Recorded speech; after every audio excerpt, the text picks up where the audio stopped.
Oke, bismillahirrahmanirrahim. Assalamualaikum warahmatullahi wabarakatuh.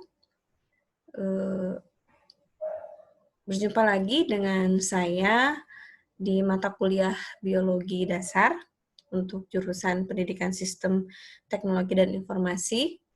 Teman-teman, di pertemuan hari ini kita akan sama-sama membahas mengenai sel yang mencakup materi mengenai sejarah tentang penemuan sel, lalu jenis sel berdasarkan strukturnya, dan organel-organel sel. Nah, saya yakin teman-teman sudah mempelajari mengenai konsep tentang sel ini di jenjang SMP ya, sudah mulai dipelajari sedikit, kemudian meningkat di SMA, dan di pertemuan kali ini kita hanya akan mengulas saja apa-apa yang sudah dipelajari pada jenjang-jenjang sebelumnya. Oke, teman-teman, kita mulai dengan ruang lingkup yang pertama, yaitu mengenai sejarah tentang penemuan sel. Oke, nah sebetulnya perkembangan mengenai penemuan sel ini berjalan seiring dengan berkembangnya kecanggihan dari mikroskop, karena sel ini dapat kita amati dengan mudah ya dengan bantuan alat bantu berupa mikroskop. Jadi seiring bertambah canggihnya teknologi mikroskop, maka seiring juga dengan perkembangan mengenai konsep sel itu sendiri. Nah, untuk yang penemuan sel pertama itu lebih sering disebut-sebut nama seorang ilmuwan, Robert Hooke ya. Robert Hooke ini melakukan penelitian pada tahun 1665. Jadi dia mengamati jaringan mati yang ada di bagian batang pohon Crocus Shubber atau pohon ek. Nah, kurang lebih bentuknya seperti ini pohon eknya. Jadi di bagian batangnya ada bagian jaringan yang mati, dia ambil, lalu dia mati dengan menggunakan bantuan mikroskop, dan hasil pengamatannya kurang lebih seperti ini. Nah, Robert Hooke melihat bahwa di bagian jaringan yang mati itu ternyata ada ruangan-ruangan kecil yang tersusun rapi. Nah, ruangan kecil itu berdasarkan pengamatan ini, Hooke menyebutnya adalah cellulae atau dari bahasa Latin gitu, yang artinya adalah ruangan kecil atau sel gitu disebutnya. Jadi dari sinilah berawal mengenai teori tentang sel-sel selanjutnya gitu. Nah, yang kedua yang cukup terkenal itu adalah Robert Brown. Jadi Robert Brown ini kurang lebih di tahun 1800-an dia mengamati tanaman anggrek ya, penyerbukan atau pembuahan pada tanaman anggrek, karena kebetulan si Robert Brown ini adalah seorang ahli botani. Nah, ketika dia mengambil jaringan epidermis dari tanaman anggrek, epidermis itu bagian kulit terluar ya dari bagian tanaman anggrek, dia amati dengan menggunakan mikroskop, dan dia melihat bahwa di dalam jaringan yang diambil itu tidak hanya ada ruangan-ruangan yang tadi seperti Hooke katakan gitu, di dalam ruangan itu ada titik-titik buram gitu. Nah, titik buram inilah yang dia sebut sebagai inti sel atau nukleus. Dan di sekelilingnya itu ada suatu aliran ya, aliran yang dia sebut akhirnya sebagai sitoplasma gitu. Nah, ini jadi bagian inti sel ini di bagian dalam selnya tuh ada seperti titik yang dia lihat, dan di bagian sekelilingnya itu ada seperti aliran-aliran cairan, dan dia sebut sebagai sitoplasma. Nah, penemuan tentang sel yang lebih viral lagi yaitu yang dilakukan oleh Sladen and Swan. Nah, pada tahun 1939, kedua ilmuwan ini melakukan pengamatan terhadap sel tanaman ya, dan akhirnya dari penemuan kedua ilmuwan ini, mereka menyimpulkan bahwa ternyata makhluk hidup itu terdiri dari sel, dan sel-sel yang ada di dalam makhluk hidup itu saling bekerja sama untuk melakukan fungsinya tertentu, dan inilah yang mengantarkan teori mengenai sel ke teori yang lebih berpandangan modern gitu. Sehingga kalau kita lihat perkembangan teorinya tentang sel, kalau teori lama hanya menyebutkan bahwa makhluk hidup terdiri dari sel, itu saja. Tapi kalau teori yang lebih modern disebutkan bahwa selain makhluk hidup terdiri dari sel, nah, sel itu bisa dikatakan sebagai unit struktural. Artinya di dalam sel itu ada unit-unit terkecil, unit-unit kecil lagi atau bagian-bagian terkecil lagi yang membentuk suatu kesatuan gitu ya, yang sering bekerja sama dalam melakukan fungsi-fungsi tertentu itu, baik untuk kelangsungan hidup sel itu sendiri maupun untuk kebutuhan utuh individu makhluk hidup itu sendiri gitu ya. Nah, kemudian ada juga yang mendefinisikan teori sel berdasarkan pandangan modern ini bahwa sel itu berasal dari sel sebelumnya yang terbentuk melalui pembelahan sel. Nah, ini membantah mengenai teori yang teori yang lama tentang spontaneous generation kalau tidak salah. Nah, kalau spontaneous generation itu sel terbentuk dari benda mati, misalnya kalau misalnya ulat itu dari tanah gitu ya. Terus kalau misalnya lalat itu dari udara gitu, itu kalau spontaneous generation. Tapi kalau untuk yang ini itu membantah bahwa sel yang hidup itu berasal dari sel sebelumnya gitu, dan itu terbentuk melalui proses pembelahan sel. Nah, kemudian pandangan yang berikutnya yaitu tentang sel pada teori modern menyebutkan bahwa sel merupakan unit hereditas. Unit hereditas di sini maksudnya adalah dia membawa materi genetik gitu ya. Nah, materi genetik ini dibawa dari sel sebelumnya dan akan diturunkan ke sel berikutnya gitu. Jadi misalnya nih di tubuh saya punya sel gitu ya. Di dalam sel saya itu terdapat materi genetik yang hasil kontribusi dari materi genetik orang tua saya, baik dari ayah maupun dari ibu begitu. Nah, dan ini akan diturunkan terus-menerus ke sel berikutnya. Makanya disebutkan bahwa sel merupakan unit hereditas gitu. Kemudian di dalam sel juga disebut-sebut sebagai unit yang di dalamnya terjadi aliran energi.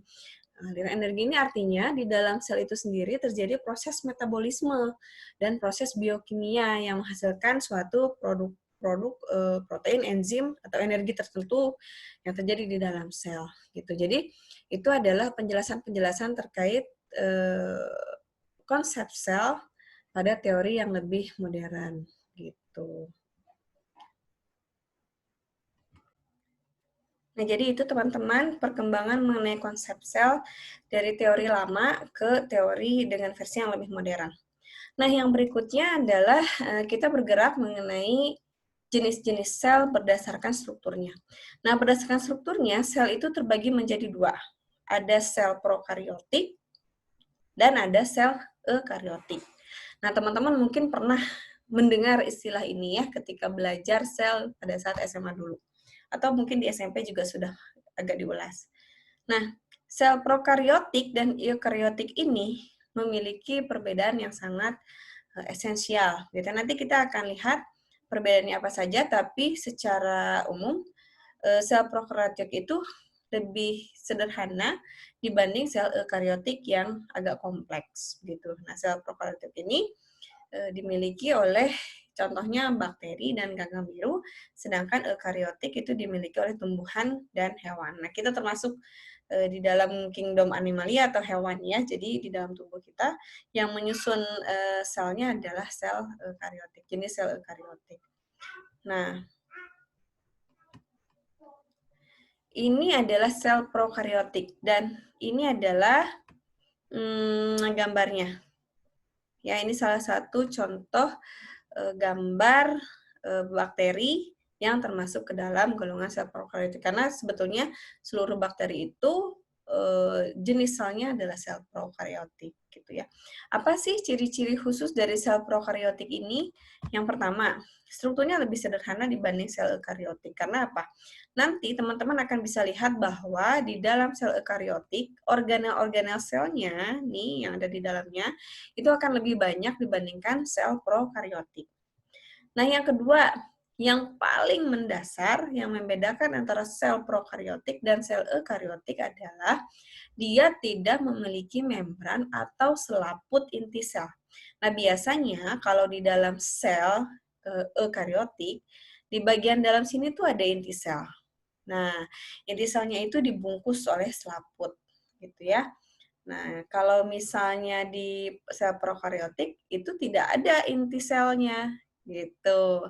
Dan tidak ada selaput inti sel gitu. Dan biasanya di dalam inti sel itu berisi kromosom gitu ya, benang-benang kromatin. Nah, kalau di sel eukariotik benang-benang kromatin itu dibungkus oleh selaput gitu.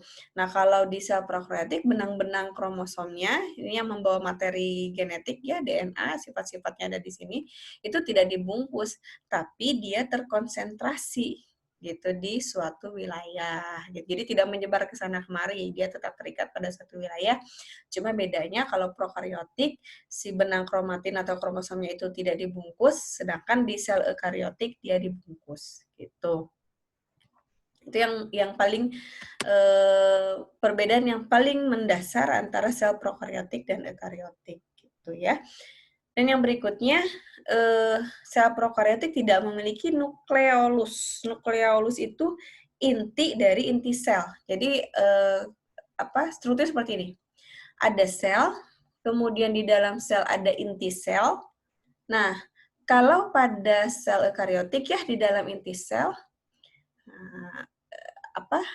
ada inti sel lagi, ada intinya dari inti sel lagi gitu. Nah, kalau di prokaryotik karena tidak punya inti sel ya hanya materi genetik yang terkonsentrasi di wilayah tertentu, maka otomatis dia tidak memiliki inti sel. Inti atau inti dari inti sel, inti nukleus ya. Nah, kemudian kalau teman-teman lihat di sini, itu tidak ada organel yang namanya mitokondria. Ini pili, ini ribosom, ini kapsul, ini membran sel, dinding sel, wilayah nukleoid atau DNA yang tadi saya cerita benang kromosom. Ini flagela, alat gerak, ini mesosom. Itu tidak ada yang namanya mitokondria. Padahal mitokondria itu fungsinya sangat vital ya. Dia berfungsi sebagai tempat respirasi sel. Respirasi itu kan pernafasan sel ya. Karena yang namanya sel hidup itu pasti melakukan pernafasan, gitu ya, pernafasan tingkat seluler. Lantas dengan apa dia bernafas? Dia bernafas dengan menggunakan membran sel di sini dan mesosom. Jadi langsung dia menyerap oksigen melalui membran sel ini. Gitu. Nanti saya akan menjelaskan satu persatu mengenai fungsi dari masing-masing organel ini di bagian akhir penjelasan. Gitu ya. Nah, kemudian bagaimana cara sel prokaryotik ini memperbanyak diri? Nah, dia melakukan reproduksi secara aseksual atau yang lebih dikenal itu pada bakteri Escherichia coli itu disebut sebagai pembelahan biner gitu ya. Pembelahan biner itu artinya gini. Ini kan satu individu nih. Satu individu. Maka ketika dia melakukan pembelahan biner, satu individu ini akan membelah diri menjadi dua. 2 menjadi 4, 4 menjadi 8, 8 menjadi 16, dan begitu seterusnya. Jadi, itulah yang disebut sebagai reproduksi secara aseksual. Dan dia biasanya memiliki alat gerak berupa flagel. Ya, itu adalah ciri-ciri khas dari sel prokaryotik. Dan ingat, ini hanya dimiliki oleh bakteri dan ganggang biru. Itu ya, teman-teman, tentang sel prokaryotik ini. Jadi sekali lagi saya tegaskan bahwa ciri yang paling mendasar antara sel prokaryotik dan sel eukaryotik adalah ini nih. Sel prokaryotik tidak memiliki membran inti sel. Nah, ini nih ya, ini tidak memiliki membran inti sel. Jadi benang-benang kromatinnya itu tidak dibungkus menggunakan selaput inti sel, tapi mereka tetap terkonsentrasi pada wilayah tertentu. Itu yang paling mendasar. Oke. Nah, yang berikutnya adalah sel eukaryotik. Nah, sel eukaryotik ini dimiliki oleh sel hewan maupun sel tumbuhan, termasuk kita. Maaf. Nah, apa ciri-ciri khusus dari sel eukaryotik? Yang pertama, strukturnya itu lebih kompleks dibandingkan sel prokaryotik. Jadi kalau teman-teman perhatikan organel-organel selnya, ini sel tumbuhan, dari sel hewan itu lebih banyak dibandingkan sel prokariotik, sehingga sel prokariotik tadi disebutkan mereka mempunyai struktur yang lebih sederhana dibandingkan struktur pada sel eukariotik yang lebih kompleks begitu ya. Nah, yang kedua, intinya memiliki membran. Artinya apa? Inti selnya ini dibungkus oleh selaput. Ya, gitu. Benang-benang kromosomnya ini dibungkus oleh selaput inti sel. Nah, teman-teman kalau lihat di sini nih, sorry, nah ini nih, ini adalah bagian inti sel. Ini sel, ini sel. Nah, bagian yang ungu ini adalah inti sel. Nah, teman-teman bisa lihat ini adalah membran inti sel yang lapisan ungu ini yang terluar nih. Ini lapisan inti sel. Nah, kalau diperbesar, bagian dalam sini ini terdapat banyak sekali benang-benang kromatin nih di sini ya. Kalau tadi kan benang-benang kromatinnya terlihat jelas. Nih, ini kan ya di prokariotik.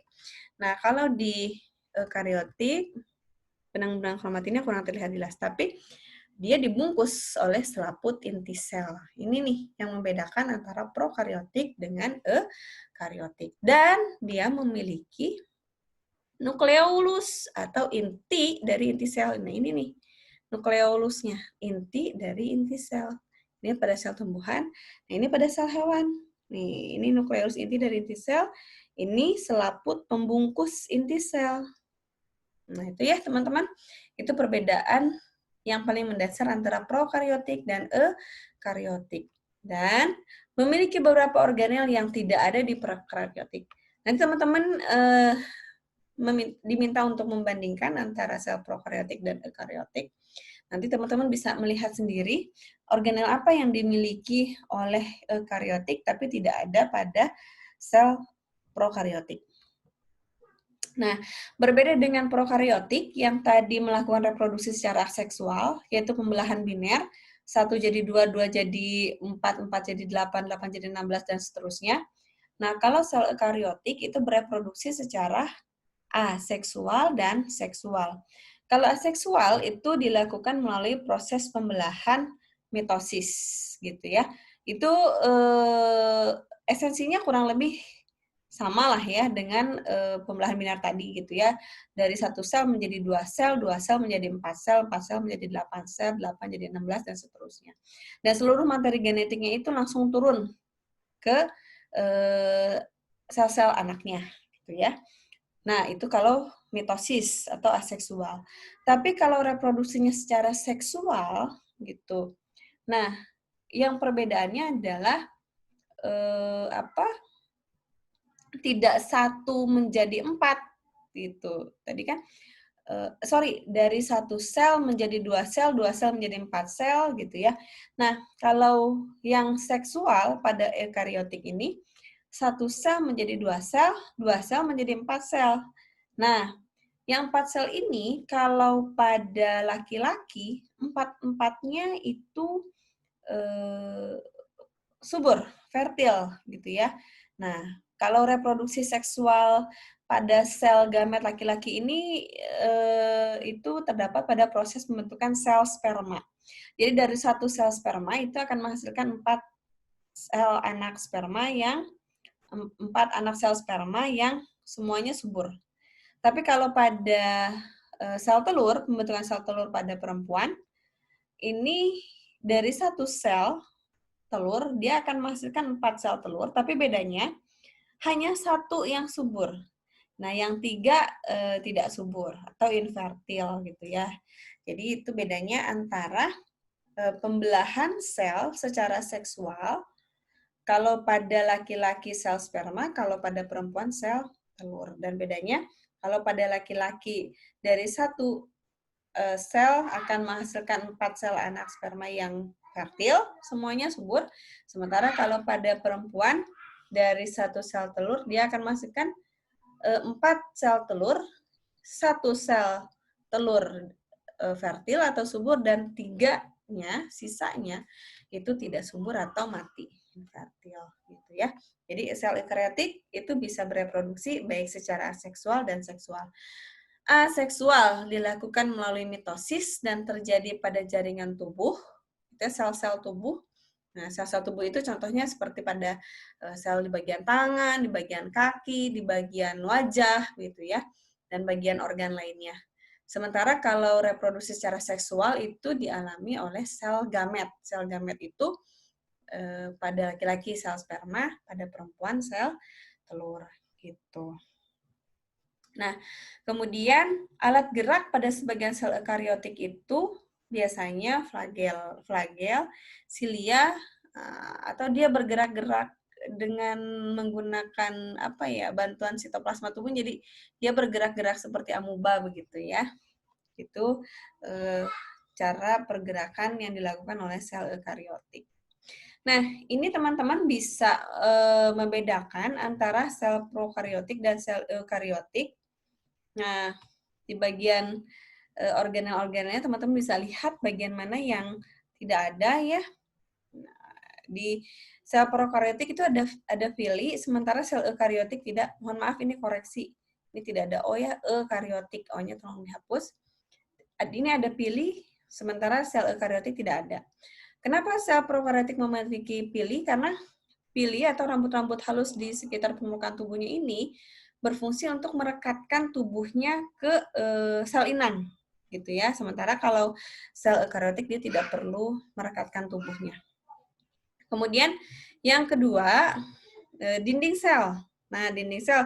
Nah, dua-duanya ada. Sel prokariotik punya dinding sel dan di sel eukariotik punya dinding sel. Dinding sel ini fungsinya kurang lebih sama, dia melindungi bagian dalam sel dari lingkungan luar sel gitu ya, kurang lebih seperti itu.